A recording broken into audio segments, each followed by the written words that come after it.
the correspondents that are in there, the reporters that are in there during those briefings. I wonder how the president would respond to hearing read to him in his face that 13 people died at Elmhurst Hospital overnight, that the morgues are becoming over capacity, are morgues in New York City at this point. Intensive care beds will run out in the next 24 hours. What does he think of the families who are losing people by the day and the healthcare workers that risk getting this? These facts need to be put in his face.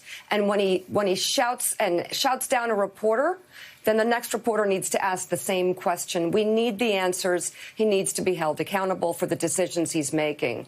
We'll get back to Jonathan Lemire in just a moment. But first, let's bring in former Harvard Medical School professor and founder of the university's Cancer and HIV/AIDS research departments, Dr. William Haseltine. He recently returned from Wuhan, where he chaired the U.S.-China Health Summit. Doctor, thanks very much for joining us.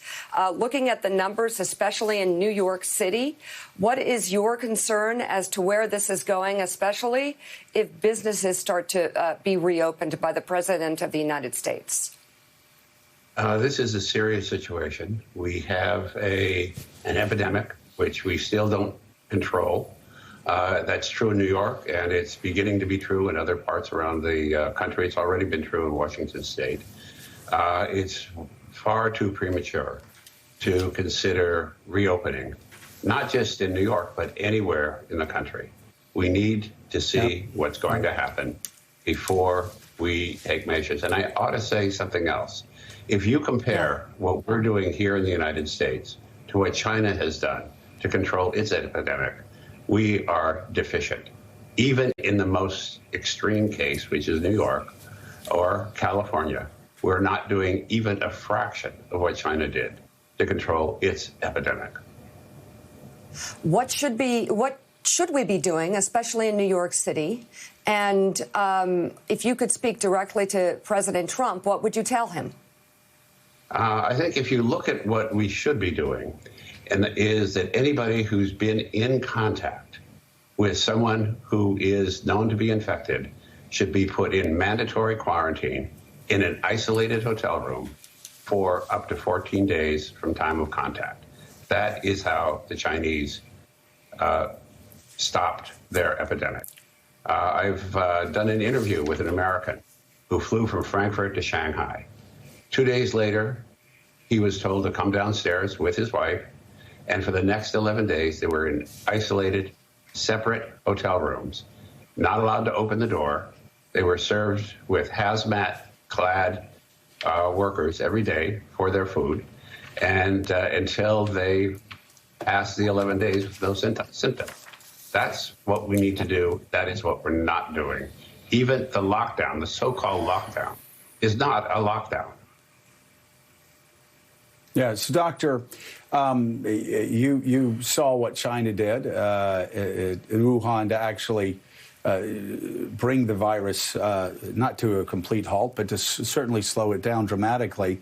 We're now hearing public health officials expressing concerns about the fact that China may be celebrating too early. We all may be reading too much into how those numbers have dipped so much that once people start going back to work, chances are good that virus is going to spread anyway. What are your thoughts about that?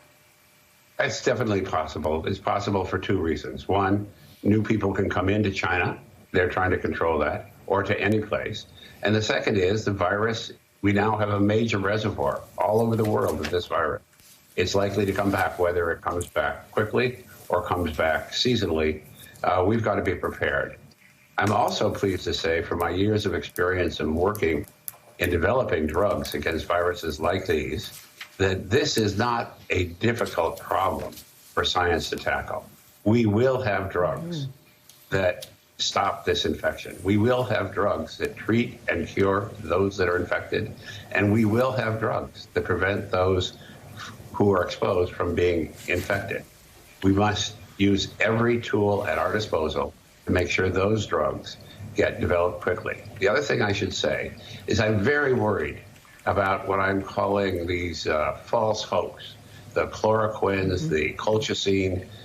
We have no idea whether those work. We have a pretty good idea that if they work, they'll be minimally effective. We already know that.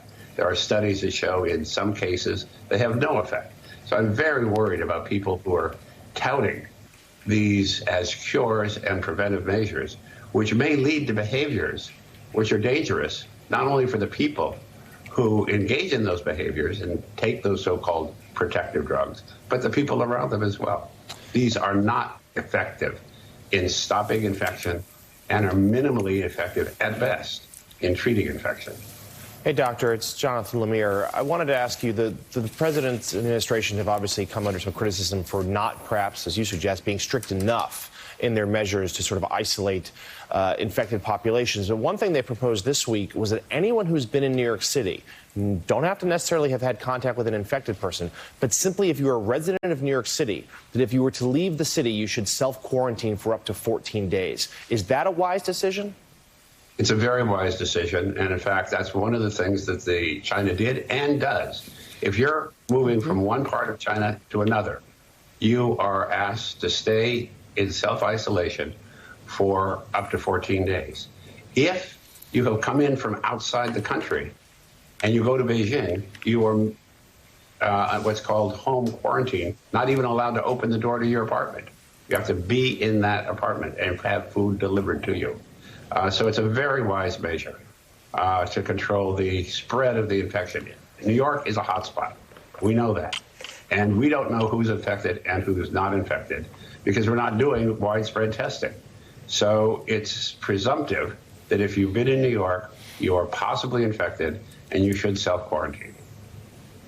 So for New York City being a hotspot, doctor, you said that hotel rooms should be used for quarantines. That's one thing that I believe is not happening, and there are lots of hotels in New York City. What other measures that have worked in other countries that are finding a way to sort of flatten the curve, what other measures are they taking that are not being taken right now? Well, what if you've been exposed to someone who's infected? You're required in China to take your temperature two times a day at least and report that on an app. Everybody in China today has an app on their phone which tells them their status and which allows them, if they've been exposed, to report their temperature status on a twice daily basis. That is an important control measure. And there are many measures like that that are needed to control this epidemic. All right, we're not Medical over by any means, and we can't see the end of it yet. We will have, the good news is, there will be an end to this epidemic, whether it's a natural end and it goes away, or whether we develop the drugs that are antiviral drugs that we know we can develop. From my perspective, it's a tragedy that never needed to happen. Many of us were very clear in warning this will come back. We had, it is early as 2004, 2005, a whole set of chemical compounds that we knew would be very likely to treat not only the SARS virus, but all coronaviruses. We stopped the development of those drugs. My fervent hope is that we will not stop them now. Why did we stop? Because there was not an economic model that pharmaceutical and biotechnology companies can use. Well, that is a perfect time for the government to step in and provide the incentives necessary. We did that, develop drugs against bioterrorist weapons. I helped develop one of those drugs, so I know those mechanisms exist. We just didn't use them to protect ourselves. What I and all of the public health officials, or many public officials, said will be a next epidemic. Let's hope that we don't stop the development of these drugs prematurely, so we have them for the next and the next and the next wave of epidemics that are surely coming over the next 10 to 20 years. Former Harvard Medical School professor and founder of the university's Cancer and HIV/AIDS research departments, Dr. William Haseltine, thank you very much for being on. Thank you, Doctor, so much. A lot of great information.